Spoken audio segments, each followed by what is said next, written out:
dakwah jalan juang kami, hisbah ikut para nabi, jihad fi sabilillah, mengharap mati di jalan Allah. Assalamualaikum warahmatullahi wabarakatuh. Alhamdulillah, wassalatu wassalamu ala rasulillah Muhammad ibn Abdillah sallallahu alaihi wa alihi wa ashabihi wa man wala, la hawla wa la quwata illa billahil aliyil azim. Alhamdulillah rabbil alamin.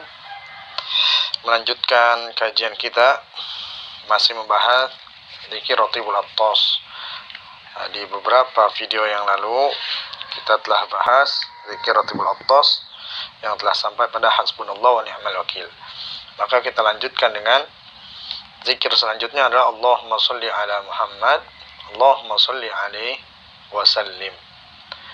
Dibaca sebanyak 10 kali. Ini salawat kepada Nabi Muhammad SAW. Yang artinya adalah, ya Allah, limpahkanlah rahmat atas Nabi Muhammad. Ya Allah, limpahkanlah rahmat dan keselamatan kepadanya. Ini arti dari salawat kepada Nabi Muhammad SAW. Bahwasannya bentuk salawat kepada Nabi Muhammad SAW adalah merupakan pendekatan yang agung, yang utama untuk mendekatkan diri kepada Allah Subhanahu wa Ta'ala melalui wasilahnya, yakni Nabi besar Muhammad SAW. Adapun salawat Allah kepada Nabi Muhammad adalah Allah memberikan rahmat yang terus menerus, kemuliaan, keagungan atas Nabi Muhammad SAW. Adapun salawat malaikat kepada Nabi Muhammad adalah permohonan maghfirah atas Nabi Muhammad SAW yang terus menerus. Adapun salawat kita kepada Nabi Muhammad SAW bentuknya seperti tadi, Allahumma sholli ala Muhammad, Allahumma sholli alaihi wasallim, ataupun dalam bentuk yang lain, insyaallah ntar kita jelaskan. Waqala sallallahu alaihi wasallam, man shalla alayya marratan wahidatan sallallahu alaihi asyran, wa man shalla alayya asyran sallallahu alaihi mi'atan, wa man shalla alayya mi'atan kutiba baina ainaihi bara'atun minan nifaqi wa bara'atun minan nar waskanahu Allahu yaumal qiyamati ma'a syuhada. Nabi Muhammad SAW bersabda, siapa yang bersalawat kepadaku, kata Nabi, sebanyak yakni 1 kali, maka Allah akan bersalawat. Allah memberikan rahmatnya kepada orang yang bersalawat kepada Nabi Muhammad 1 kali, 10 rahmatnya. 10 rahmat ini diberikan kebaikan 10, dicabut 10 keburukannya, diberikan takdir yang buruk diganti menjadi takdir yang baik, dan segala macam kebaikan diberikan kepada orang tersebut yang bersalawat 1 kali kepada Nabi Muhammad SAW. Dan siapa yang bersalawat kepada Nabi Muhammad 10 kali, maka Allah akan berikan 100 rahmatnya. Dan siapa yang membaca salawat 100 kali kepada Nabi Muhammad, kutiba baina ainaihi bara'atu minan nifaq, maka dikatakan oleh Nabi Muhammad SAW, siapa yang salawat 100 kali, maka Allah akan menulis di antara kedua matanya, yakni di keningnya ini, antara kedua mata, yakni kebebasan dari api neraka, dan akan ditempatkan oleh Allah Subhanahu wa Ta'ala di hari kiamat, yakni di surganya Allah bersama para syuhada. Nah, orang yang salawat 100 kali ya, ditulis nih di keningnya, bebas dari api neraka, dia bakal masuk dalam surganya Allah Subhanahu wa Ta'ala dan dikumpulkan bersama syuhada. Subhanallah, salawat 100. Nah, makanya jangan tinggalkan salawat kepada Nabi Muhammad SAW. Qala sallallahu alaihi wasallam, inna salatan ummati tu'radu alayya fi kulli yaumil jum'ah, faman kana aktsara alayya salatan kana aqrabahum minni manzilatan. Rawahu Baihaqi. Sesungguhnya salawat umatku, kata Nabi Muhammad SAW, akan dikemukakan, didatangkan kepadaku pada setiap hari Jumat pada setiap hari Jumat. Maka barang siapa yang banyak bersolawat kepadaku, maka dia akan mendapatkan kedudukan yang paling dekat kepadaku, kata Nabi Muhammad SAW.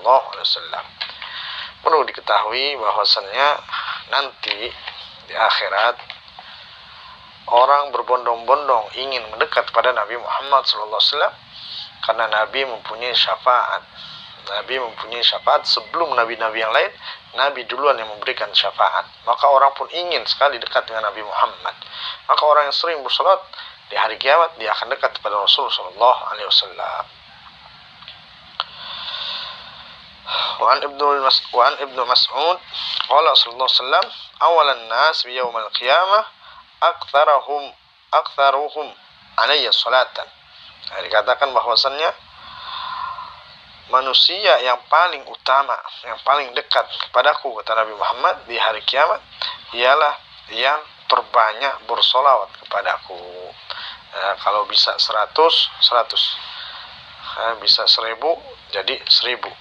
Bisa 2000, ya 2000. Tambahin salawat kita pada Nabi Muhammad setiap harinya, kita tambahin untuk Rasulullah SAW, yang pada hakikatnya salawat tersebut adalah kembali kepada kita. Untuk apa adanya salawat? Perintah salawat yang pertama adalah untuk menunjukkan bahwasannya umat Nabi Muhammad tidak akan mengkultuskan Nabi Muhammad SAW sebagaimana umat Nabi Isa alaihissalam yang mengkultuskan Nabi Isa sebagai Tuhan. Artinya dalam bentuk sholawat masih ada doa di dalamnya. Apa tadi? Ya Allah, berikan keselamatan, kesejahteraan atas Nabi Muhammad SAW. Ini doa kita untuk Nabi Muhammad. Padahal apa? Nabi Muhammad sudah dijamin oleh Allah segala-galanya, sudah maksum. Kalaupun saja yang tidak mungkin terjadi, karena Nabi mempunyai sifat maksum, tidak akan. Nabi ini tidak akan berbuat dosa, meskipun yang lalu dan yang akan datang pasti diampuni oleh Allah, tetapi tidak akan seorang Nabi berbuat dosa kepada Allah Subhanahu wa Ta'ala, tidak akan bermaksiat. Artinya dalam bentuk sholawat kita menjadikan Nabi Muhammad adalah makhluknya Allah sebagai objek yang kita mendoakan. Nah, artinya tidak bisa kalau kita mendoakan Allah. Misalkan kita doakan, ya Allah semoga engkau tambah agung, ya Allah semoga engkau tambah besar, ya Allah semoga engkau tambah berjaya. Tidak bisa. Kenapa? Karena Allah yang memberikan kejayaan, karena Allah yang memberikan keagungan, karena Allah yang memberikan segala macam kebaikan yang datang dari Allah Subhanahu wa Ta'ala, sehingga tidak bisa Allah dijadikan objek doa. Tetapi Nabi Muhammad dengan adanya sholawat, artinya Nabi Muhammad masih menjadi objek doa, masih menjadi objek doa dalam bentuk sholawat. Kita doakan Nabi Muhammad agar sejahtera dan lain sebagainya. Pada hakikatnya doa tersebut bukan untuk Nabi Muhammad, tetapi kebaikan untuk kita.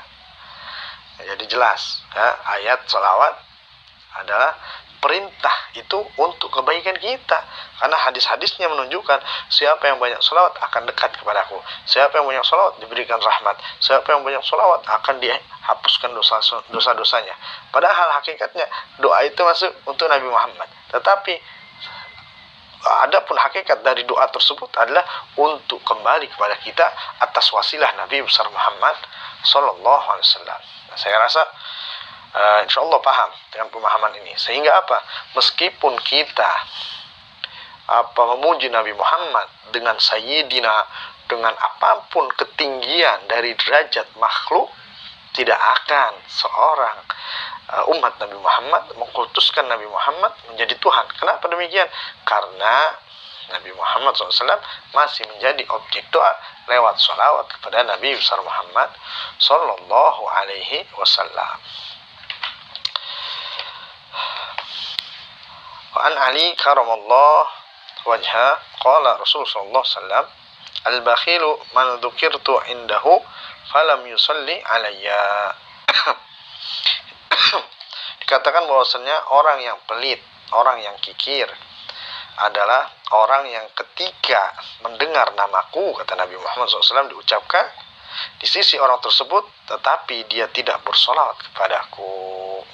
Sering Al-Fakir bilang, ataupun katakan dalam tablik-tablik, dalam ceramah-ceramah, ketika orang mendengar nama Nabi Muhammad, seakan-akan disodorkan tangan Nabi Muhammad SAW kepada kita. Untuk apa? Karena kita ini minaz zulumat, kita ini dalam keadaan gelap, dalam keadaan terpuruk. Maka ketika disodorkan tangan, seakan-akan kita sedang berada di jurang yang kita ingin jatuh. Ketika disodorkan tangan, kita sambut tangan tersebut dengan bacaan sholawat. Ketika dengar nama Nabi Muhammad, sambutlah sallallahu alaihi, ataupun Allahumma sholli wa sallim wa barik alaih. Ketika mendengar nama Nabi besar Muhammad sallallahu alaihi wasallam, sambut dengan sholawat. Maka tidak termasuk kita orang yang pelit, kata Nabi Muhammad sallallahu alaihi wasallam.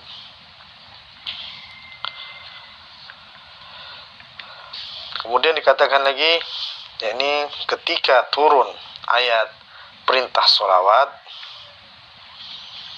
dalam ayat yang populer yang biasa kita kenal, innallaha wa malaikatahu yusholluna 'alan nabi ya ayyuhalladzina amanu shallu 'alaihi wa sallimu taslima.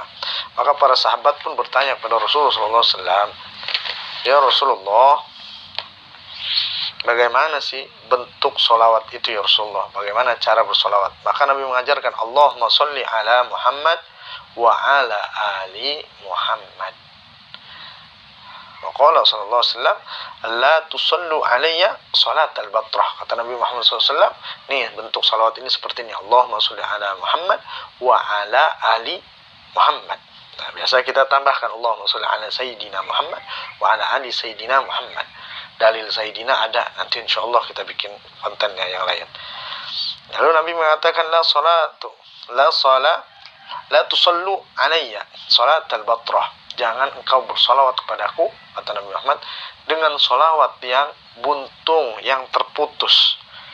Maka para sahabat pun mengatakan, bagaimana ya Rasulullah solawat yang terputus itu? Nabi pun mengatakan, Allahumma sholli ala Muhammad wa tamsiku. Nah, Nabi mengatakan demikian. Engkau membaca solawat dengan hanya Allahumma sholli ala Muhammad, udah sampai situ aja, kata Nabi Muhammad. Itu namanya sholawat yang putus, sholawat yang buntung sholawatnya. Maka Nabi mengatakan, Allahumma sholli ala Muhammad wa ala ali Muhammad. Ya Allah, berikan keselamatan, kesejahteraan atas Nabi Muhammad dan atas keluarga Nabi besar Muhammad sallallahu alaihi wasallam. Artinya Nabi inginkan ketika umatnya bersolawat, ajak dong keluarganya Nabi Muhammad SAW. Jangan hanya Allahumma sholli ala Muhammad, Allahumma sholli ala Muhammad, Allahumma sholli ala Muhammad. Di dalam sholat ketika tahiyat, sah kita menyebutkan hanya sekedar Allahumma sholli ala Muhammad. Itu sah, sudah termasuk dalam sholawat.